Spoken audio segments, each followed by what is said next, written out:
Assalamualaikum warahmatullahi wabarakatuh. Selamat pagi, siang, atau malam. Izinkan saya memperkenalkan terlebih dahulu. Nama saya Imam Majid Tufail dengan NPM 243405516025. Saya berasal dari Fakultas Ekonomi dan Bisnis, Program Studi Bisnis Digital Universitas Indonesia. Izinkan saya menjelaskan materi pertama dari Internet of Things. Jadi simpelnya, Internet of Things secara sederhana adalah sebuah konsep di mana benda-benda di sekitar kita disematkan sensor dan perangkat lunak agar mereka bisa saling ngobrol nih dan bertukar data melalui internet tanpa kita harus perintah. Contohnya, mulai dari jam tangan pintar, terus kulkas pintar, lalu hingga mesin-mesin industri di luar sana. Lalu bagaimana cara kerja sistem cerdas ini? Seperti IoT. Sistem IoT dibangun atas 4 lapisan. Yang pertama ada device dan sensor layer yang bertugas mengumpulkan informasi dari lingkungan sekitar seperti sensor suhu, terus atau kamera pelacak. Nah, selanjutnya layer kedua. Data ini dikirimkan melalui jaringan di conformity layer menggunakan Wi-Fi atau jaringan seperti 5G atau 4G. Yang ketiga, data masuk ke platform komputasi awan di cloud dan data processing layer untuk diolah menggunakan kecerdasan buatan, yaitu AI.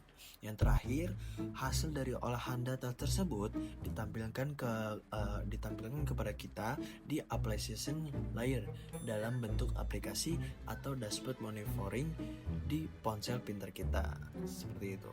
Selanjutnya, teknologi ini tidak muncul begitu saja, melainkan lewat evolusi panjang.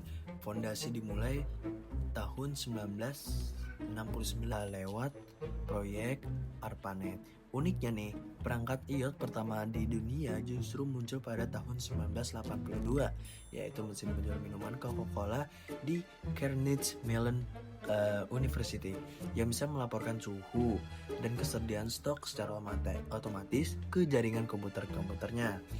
Lalu istilah IoT sendiri baru lahir pada tahun 1999 oleh Kevin Ashton yang saat itu mengaitkan dengan teknologi pelacakan RFID.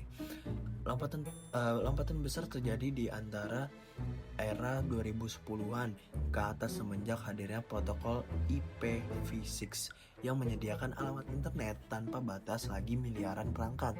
Hingga saat ini kita telah berada di era IoT modern berbasis 5G dan kecerdasan buatan atau bisa disebut dengan AI. Lalu, mengapa sih IoT menjadi sangat penting di era bisnis modern? Hal ini karena IoT memiliki 4 pilar utama. Yang pertama, konektivitas otomatis tanpa campuran tangan manusia, lalu pengumpulan data akurat, serta analisis secara real time. Dalam kacamata ekonomi digital, data adalah komoditas berharga. Perusahaan raksasa dunia memanfaatkan untuk merombak model bisnis mereka. Contohnya, Amazon Go, lalu di mana pelanggan bisa langsung mengambil barang di toko fisik dan keluar begitu saja tanpa antri di kasir.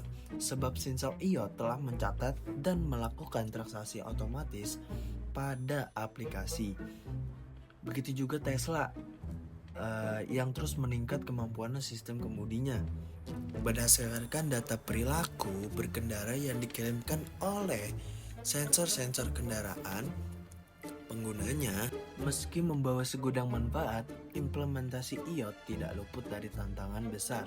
Tantangan terberat adalah masalah keamanan data. Semakin banyak perangkat yang terhubung, semakin banyak celah yang bisa dimanfaatkan peretasnya atau bisa disebut dengan hacker.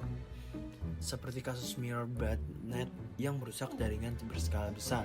Selain itu, ada masalah kompatibilitas atau interoperabilitas karena setiap merek pabrikan terkadang memakai bahasa protokol yang berbeda. Terakhir, IoT menuntut infrastruktur jaringan yang kokoh dan berkapabilitas masif. Hadirnya teknologi 5G membuka peluang besar demi kelancaran transmisi miliaran data tersebut. Sebagai kesimpulan, IoT bukan standar teknologi penghubung, melainkan fondasi utama transaksi digital di masa depan. Terima kasih atas perhatiannya. Sekian penjelasan saya mengenai materi pertama yaitu IoT. Sekian dari saya, kurang lebihnya mohon maaf. Assalamualaikum warahmatullahi wabarakatuh.